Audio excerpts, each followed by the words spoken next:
Okay, I want to explain my formula writing template. I call it the Unabaker's formula writing template because it's a little tongue-in-cheek moniker I created. Um, Master Calculator template version 16. This 16th update version over the past 17 years. It's been in production for since 2005. It started out looking like this. It was a gift to my oldest son to get him interested in baking, and it went with some fairly detailed how-to instructions on how to create a levain and how to bake artisan style bread. And it started out like this. Now, you've seen calculators like that, very simple. And over the years, I kept refining it as part of my studies and my own needs so that it now looks like this. Now you're never going to use this template like this.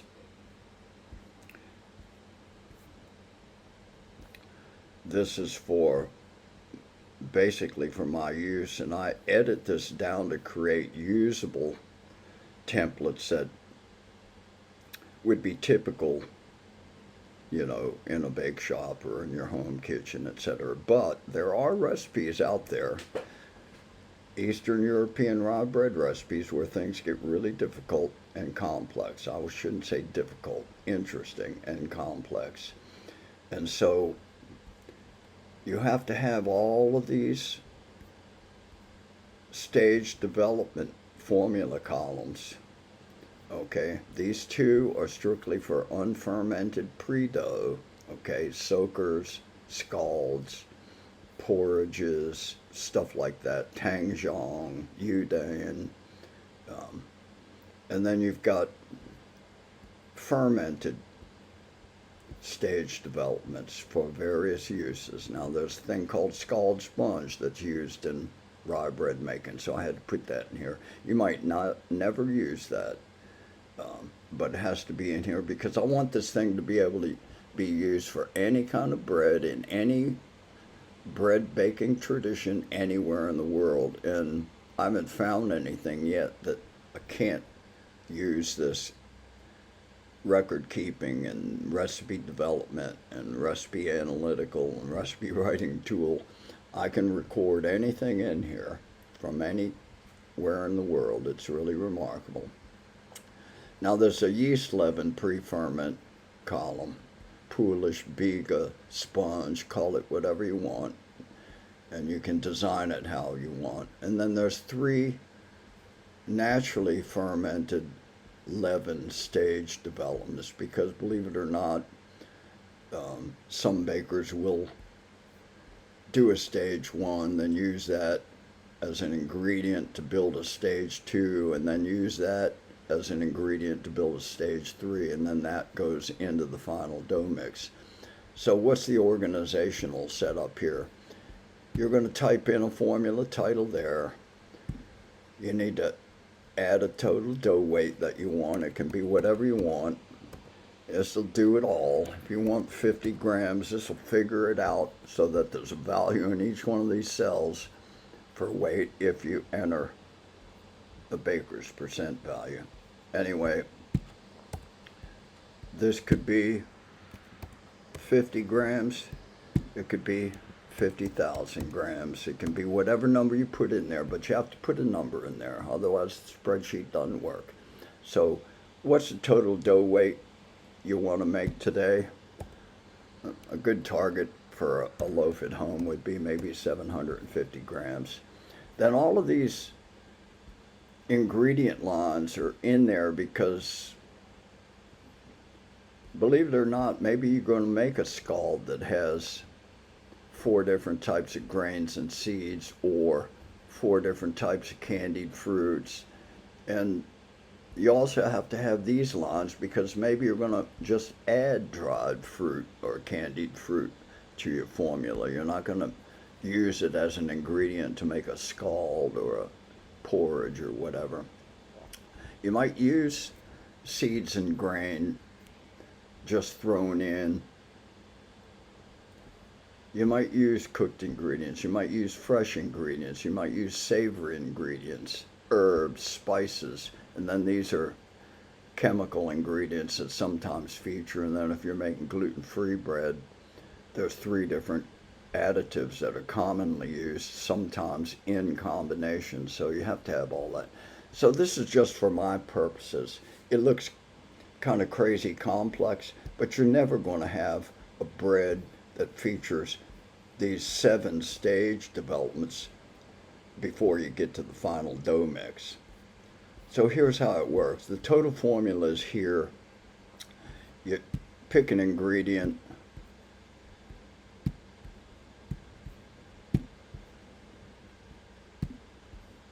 You decide what the baker's percent of those two things is going to be.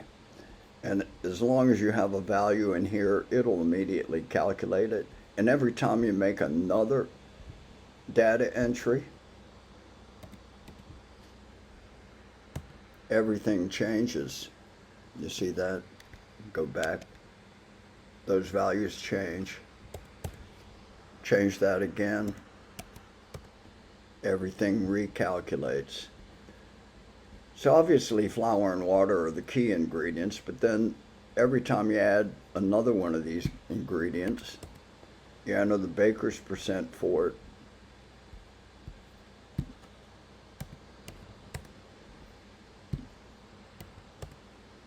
Whatever it is you add, okay, you have to add enough so it shows up here. And then these are stage developments. They're not ingredients in the total formula. They're ingredients in the final dough mix, though. So whatever these things total when you make them down here, these weights will be reported in the final dough mix column. So you work from left to right. Total formula is here. All of the ingredients are listed. Every ingredient has a baker's percent. That's your total formula. So if you look down here, 750 is what you want. It gives you a total formula baker's percent as well. That's crucial number, but for my calculations, not otherwise. So if I change this, all of these ingredients down here, their weights change. What doesn't change is baker's percentages, because the baker's percentages comprise the logical structure of a formula. It is the formula. Ingredient weights are derivative data that depend on what the baker's percentages are. Now, you sometimes come across formula that you want to make, but they don't give you baker's percentages. So you have to have a way of figuring it out, and I'm going to show you how I do that. It's a completely groundbreaking and unique, cool feature of this tool I've developed. But anyway, you work from left to right, total formula, and then how much of these ingredients are used to make any of these sub-formula stages that you're going to use. And what's left is reported here. So if you look at how this works, the formula is total ingredient weight minus this, minus that, minus what's in there, minus equals here. And that will be the same for each one of these ingredients. Now, like I said, you're never going to use the template in this form. So I took that, and in very short order, I just reformatted it to look like this. Now this looks more like a formula, okay? A couple flours, maybe 2 different liquid ingredients, salt, yeast, starter culture, Polish, and levain. You might not be making a bread with Polish and levain, in which case you can just get rid of these by hiding them. So if you're not using Polish, you're not using yeast, you can get rid of those rows as well. You can make it look really simple. Okay, so now you can see how this works. Total formula. From those ingredients, you create your subformula, your pre-ferment, in this case, a levain, and then you do the final dough mix. So you actually never mix this up. This is just a report of everything that's in the formula. You actually mix this up and then you mix this up, and that's what you do when you're making bread. All right. So that's the flow of the spreadsheet. So you have to enter a value here, and then when you're making a stage development, a pre-dough or a pre-ferment, you have to tell the calculator how much of the flour, the total flour used in the formula, is going to be used to make this. So, quick demonstration. Let's say we're going to do 1,000, and I'm going to do 75 and 25 or percent of the flour. The flour has to add up to 100, you know that. And then I want a 71% overall hydration in the formula. Let me get this out of here.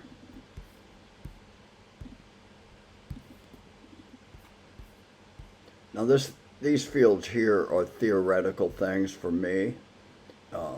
They don't really apply, and if you wanted to use this spreadsheet, I'd send it to you without that there. This is the hydration calculation for this formula, and it basically is going to correspond to what goes here. However, it also does calculate how much liquid is in the active starter culture that you use to inoculate this dough that you're going to make. So salt is normally around 2% or a little less, and maybe I'm going to use 10% baker's percent for the starter culture. That's too much. Let's say 2%. Yeah, that's more like it. Then that 11 grams is actually going to be in here, okay, when you figure out the baker's percent, which you don't have to do anymore because I've changed this so that it calculates it for you, because you don't want to have to do it twice. And then you have to tell this how much of the total flour, that 571, is going to go into this formula. And the standard amount might be anywhere from 15 to 25. Now, why do I have all those zeros? It's because I want to be able to take a formula from a cookbook or something and enter it in here and figure it out precisely. You don't need all those figures, 25%. And it wouldn't be something you have to worry about. Anyway, so then you have to decide how much of each of the flours you're going to use in here, and that could be different. This could be 35, and this could be 65, as long as it adds up to 100. And it'll immediately tell you, based on that figure, okay, and these figures, what those weights are. But every time you enter another data point, everything changes. So this doesn't have to be 71%. And typically bakers use 100%, but that's not necessary. I could say, I want this to be 65% because I like what that's going to do to the flavor of this when it's fermenting. Or maybe I want it to be, 80%. Or maybe I do want it to be 71% because then it's going to mix easy with that. Doesn't matter. Active starter culture, this has to be 11. Like I said, I've redesigned the spreadsheet. This is just for demonstration. I've redesigned the spreadsheet so this figure and this figure are automatically calculated based on that. It goes like this. I want that to equal that. And then this is going to equal that divided by that. Okay, and then I'm going to fill this cell with color so you know that there's a formula embedded. That's one of the key features of this is all of the gray and color filled cells have necessary formulas built into those that make the spreadsheet work. So you don't ever want to enter stuff in there.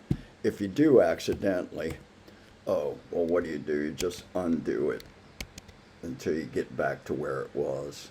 And if you really screw it up, that's why you don't use the master template. Okay? You duplicate the master template. And then you edit it down so it starts to look like this, or even more.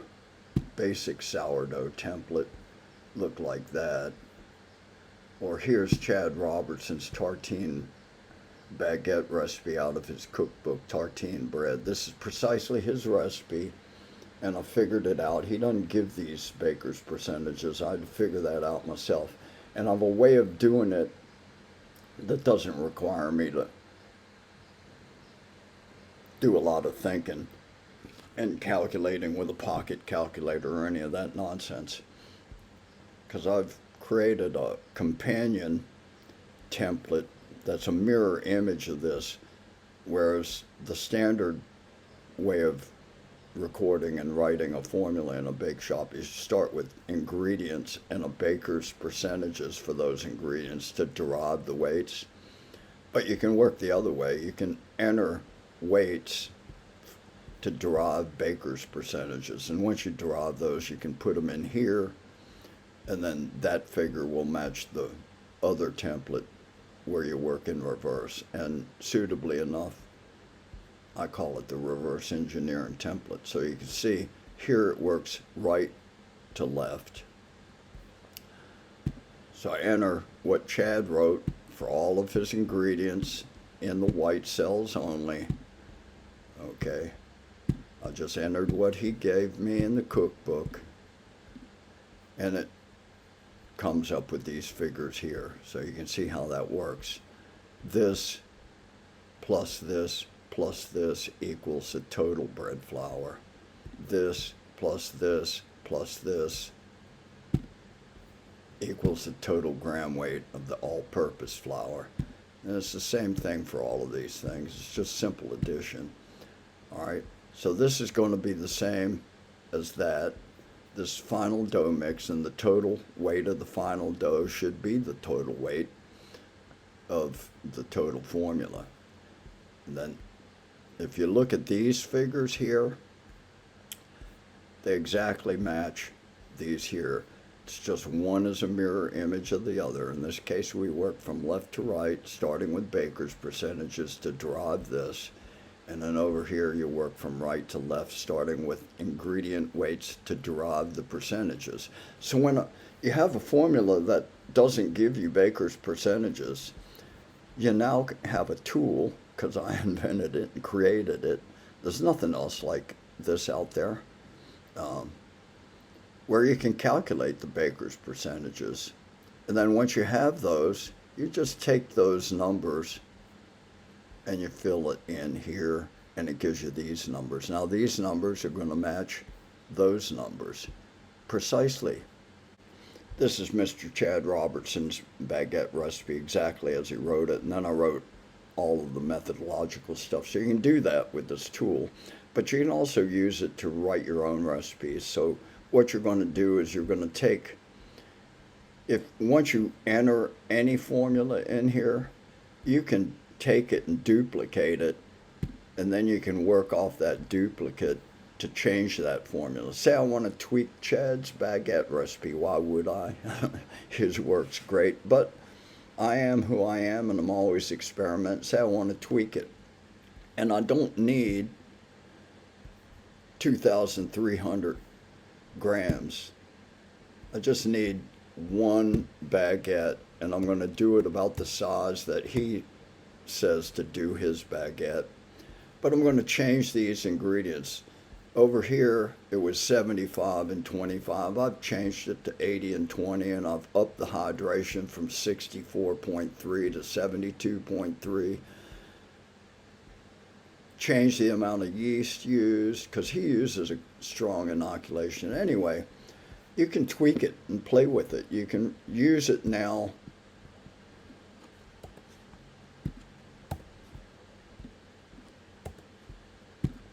as a blank template.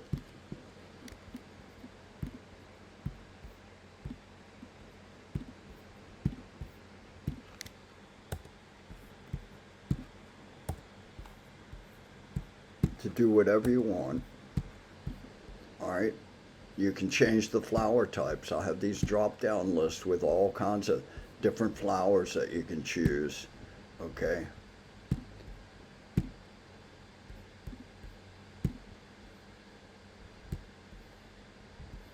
You can change the liquid ingredient.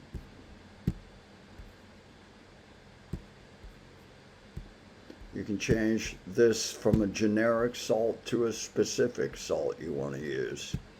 All of these ingredient lines have these drop down menus, and you can change the name. Say you don't want this to be a Polish, you want to make a Biga, you just change it here and it changes it there and there and there and down here. You don't have to retype stuff. If you change the ingredient over here, it automatically updates over here. You can see that. So you can now write your own recipe, and bakers tend to start by writing baker's percentages. But maybe that's not convenient for you. Maybe you don't think in terms of baker's percentages. Or maybe you have a formula that you'd like to tweak in hand, but it only gives the weights. So you can do the same thing. You can enter that formula as given in ingredient weights without any baker's percentages. All right.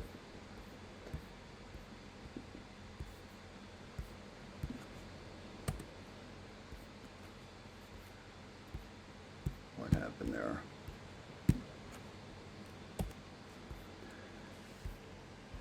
And you can create your recipe this way. You just write the recipe here that you want to do. And if you want to have a Polish in it and Lavon, you can do that, or you can get rid of these entirely. Hide them. Make one or the other or both columns go away, or you can add a column because the other columns are hidden in here for making more complicated bread. But you can use it this way. And I do this all the time in my kitchen. I'll just start by making a Polish, and whatever it turns out to be, 100 grams, 120 grams, I'll put the ingredients here and it'll tell me here. And then I'll make a refreshment of my storage Lavon to use in this bread, whatever it turns out to be here. And then these numbers will be reported in the final mix. They just carry over. You see there's a color-filled cell. It just equals that. This one equals that. Whatever that turns out to be once you enter data in there. Now I say, okay, I want it to be roughly 70% total hydration. So if this is 100% and this Lavon is 72%, I just tinker around with the entries here until I get the hydration I want. It doesn't take long. It's a minute or two to figure it all out. Then I can take this formula once it's written, okay,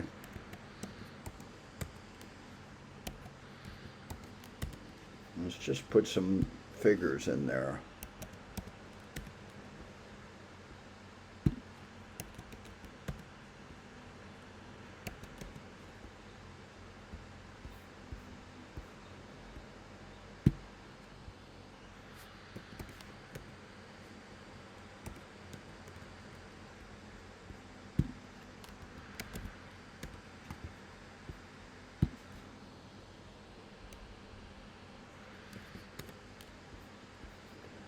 So once you fill in the figures, it calculates it, and it tells you up here how many grams you've got of flour from the total formula used here, and then what percent of that it represents. And you do the same thing here.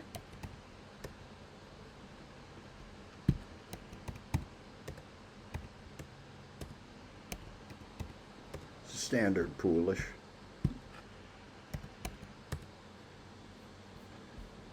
All of this becomes evident, and then it gives you the total formula here.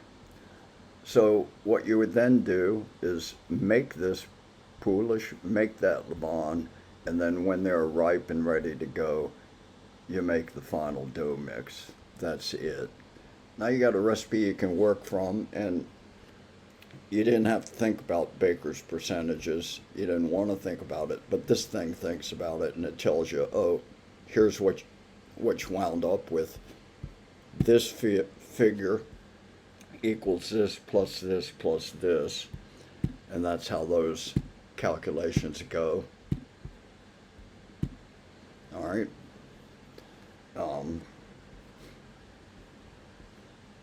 And then these things are calculated based on this data that you enter. It's automatic.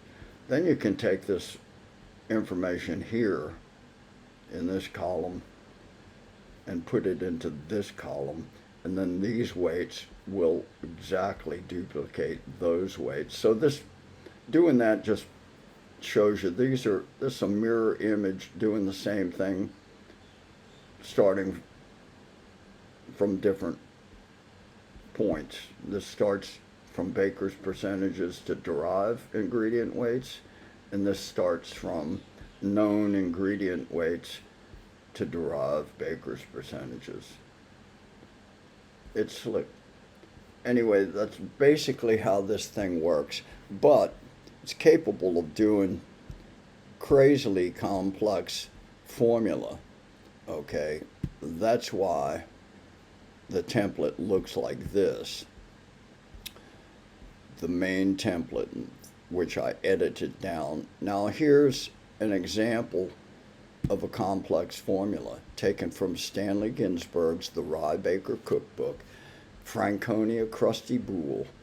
Now, Eastern European rye breads do some really cool, interesting, wonderful things, and Stanley is probably the foremost expert that's known well in the United States anyway on that. It's his specialty. Look at this formula. Here's the total formula. The baker's percents for all the ingredients. But look at these stage developments.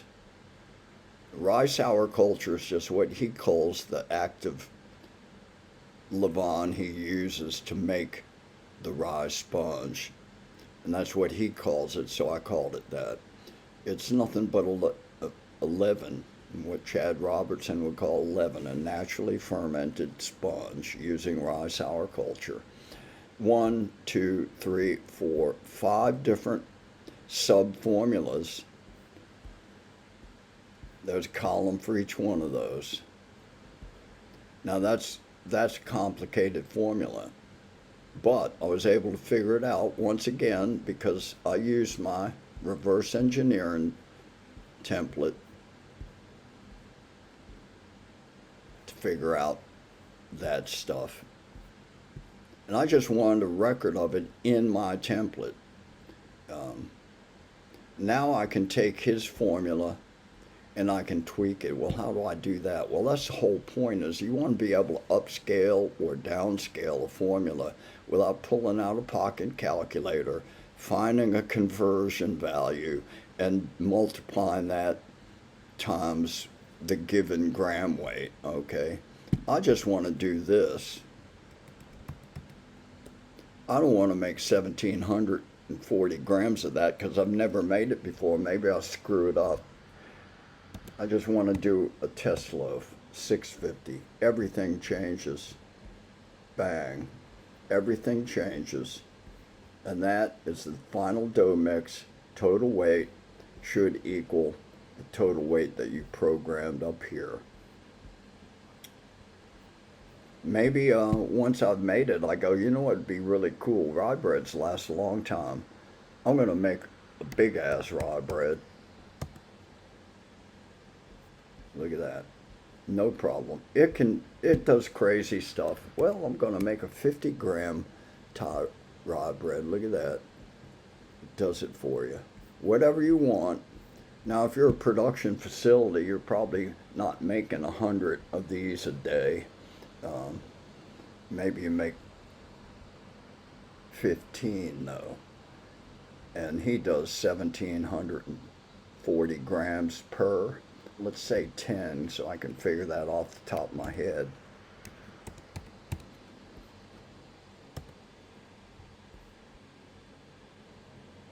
Oh, what am I doing?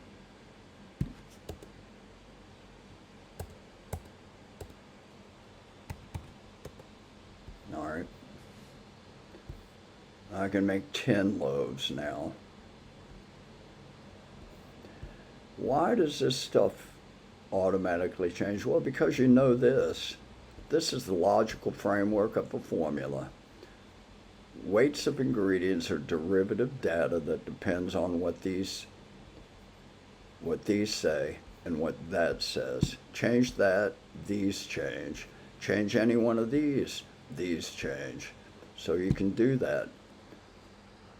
Change that to 51. Bam. Change this to 10. Now this has to equal 100. So that has to be 39. Okay, so that's 100 now. Everything changes. But I want to go back to what Stanley had.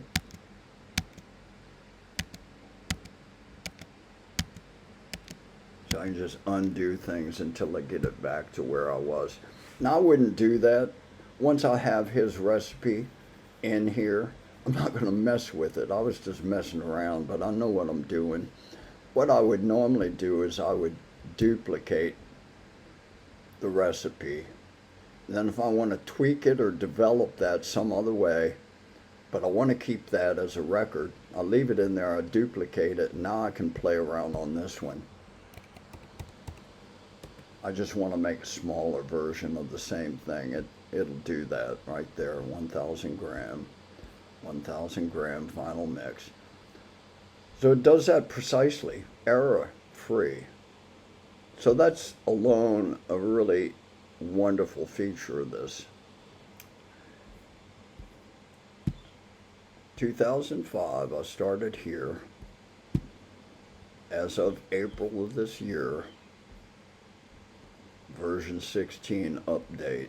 I kept tweaking it and adding more to it as I learned more and wanted to do more, and I wanted it to be more than just a simple calculator for home bakers. It is that, but a lot of home bakers aren't going to use some of this stuff, so they just want to know what this recipe is because they liked it and they want to make it. They don't need all of this stuff down here, but it's here. Okay, and different bakers want to see different ways of thinking about how this stage represents itself in the total formula. So some bakers will see this as a baker's percent. This amount is a baker's percent. So you divide that by the total flour in the total formula over here, and it tells you. Other bakers want to see this as a percentage of total dough weight. So this 73.6 is a percentage of the total dough weight there. Okay, then there's this way of calculating these formulas, and it's how much flour is used from the total amount of flour to make this formula. And that's the system I opted to use. But because I know other bakers think of it different, I added this stuff. Now, is a home baker going to worry about that? No, probably not. Maybe if they're want to learn and they're an aspiring baker. But there's also other features here. There's a water temperature calculator and a friction factor calculator built in here for each one of these stage developments that needs it. Okay. There's on the new master calculator, there's a dough weight loss due to mixing, handling, and baking calculator. So you can, even if you're at home, you might be curious to know, well, if I put a 1,000 gram blob of proof dough in my oven, how much is it going to weigh when it comes out? You'd be surprised. Maybe you'd like to do that as an experiment. And you can use this calculator to do that. But it also, if you're an operator, you have a bake shop, and you want to see suddenly something seems not right, your food cost is out of whack somehow. You want to see, am I getting undue waste during mixing or from handling? Well, you can use this to track it. So total dough weight is 1,000 grams, but after mixing, it's not 1,000 grams. Why is that? Because bits stick to the bowl, stick to the paddle, maybe stick to the baker's hand, who knows. And then after mixing, you still have to handle it. Maybe the stretch and fold phases during the dough development, more is lost. And then a bunch is going to be lost when it goes in the oven. So this is a way of tracking it. Now, does a home baker need to do that? No. In which case, it can just be hidden entirely or deleted from that template. In other words, I can tailor this or teach you to tailor it to suit your needs and your requirements. Okay. You would never use it in this form. Okay, you're going to edit it down to something usable. You're going to edit it down again. Okay, and then once you've got a formula, you can duplicate it and then work off that dupe to create a new recipe. Here's a simple direct mix formula.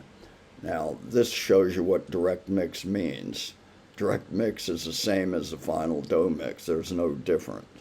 You don't need this anymore because this formula goes into the bowl all at one time. You turn it on and begin to mix. That's what direct mix means. And there's a lot of simple doughs out there like that. So the template that I created can look this simple,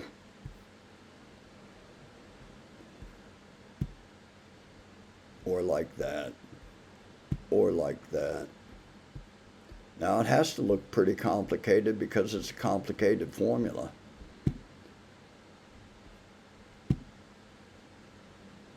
You just tailor it to your needs. So anyway, that's kind of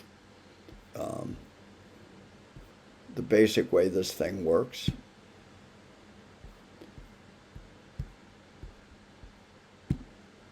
And that's kind of how a typical formula that's somebody's going to make in their home looks when it's on the page. Total formula, sub-formula column for whatever stage developments you're doing, and the final dough mix. What you actually make is this stuff here. These three things actually get made. This is just a reference of all the ingredients used and what their baker's percent and what their total weights were. And then this equals that minus that equals this. This minus this equals that. That's how it works. All right. And it works in reverse using the reverse template. But like I said, one's a mirror image of the other. The reverse template is a wonderful tool. There's nothing else like it. And being able to do this and know that it's precise. And you can see it when you do it. Okay. If you ever see an error down here, maybe you did something. So, but if you screw up the template, you can undo it by just hitting undo on your keyboard or going up to the menu bar for your spreadsheet program and hitting edit and hit undo, undo, undo. But usually there's a keyboard shortcut, simple thing. For Apple numbers, it's Command Z is a undo, and you just keep doing that until you get back to where it ought to be. And if it's really screwed up, that's why you never mess with the template to begin with. You duplicate it and then create smaller things that you're actually going to use. Then this is a recording tool. Every time you use this, you add another formula or another test that you did to your collection. This is your recipe book now, and it's all in the same format.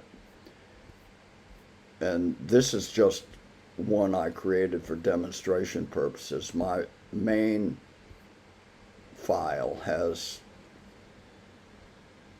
many tabs with many formulas on it. So it's a recipe writing tool, it's a recipe recording tool, it's an analytical tool. Once you've got some famous baker's formula, like Chad Robertson, in here, he doesn't give you this in his cookbook, but you can figure it out using my tool. And then once you've done that, you can analyze it. And these are all notes I've made about his formula, what he's doing, what's going on. And then I can do the same thing for King Arthur flour or Ken Forkish or any famous baker with a cookbook, and I can compare one guy's baguette to the next and see what they're doing different. And that's a really cool feature that this tool allows you to do. And you can have a record of what they're doing by entering it in here, or you can use it, as I've shown you, as a blank template to write your own formula, to enter your mom's formula for soft rolls or cornbread. Anything that's flour based, this tool can be used, and that's anything from a crepe batter, pie dough, puff dough, croissant dough, anything. It doesn't have to be bread. It just has to be flour based. Okay, this tool will handle it. Now I have a separate tool for use in the kitchen for non-flour based, and that's a unique development as well, but I'm not going to get started on it because I want to focus on the Unabaker's formula writing tool. It's what I've decided to call it. It's more than a calculator. Anyway, if you're interested in using this, you can. It's not for sale, it's for use. I developed it so bakers can use it, and I think it's really cool. And if you want to use it, just let me know. Give me a comment or send me an email or whatever. And I'll discuss it with you. And there's a quick start guide for how to use it, practical guide to use the calculator, and specific instructions to use the calculator, which basically I've already been over. And then there's a glossary of baker's terms that most people will know, but some people are just learning. And I want this to be something that novices can use and feel comfortable using. So particularly if you're a new baker.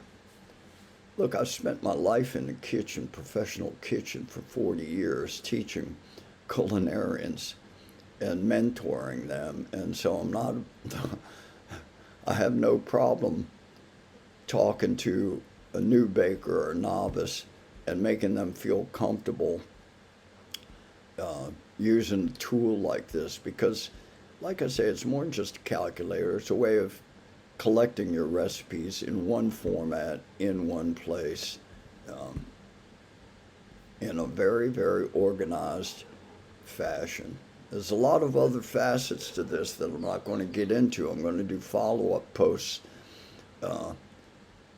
So, for instance, I might pick this Stanley Ginsburg recipe apart Same thing with the tartine baguette recipe. It's worth discussing. These are interesting formula from world-class bakers. And once you are using this, you can see a lot of things going on that they don't even give you in the cookbook. This stuff doesn't materialize in Chad's cookbook, but I've figured it out. Um, so I'm happy to discuss this and come up with something that works for you. Just let me know. It's for use, it's not for sale. So, um, yeah, there you go. Hope you enjoyed this little presentation. Take care.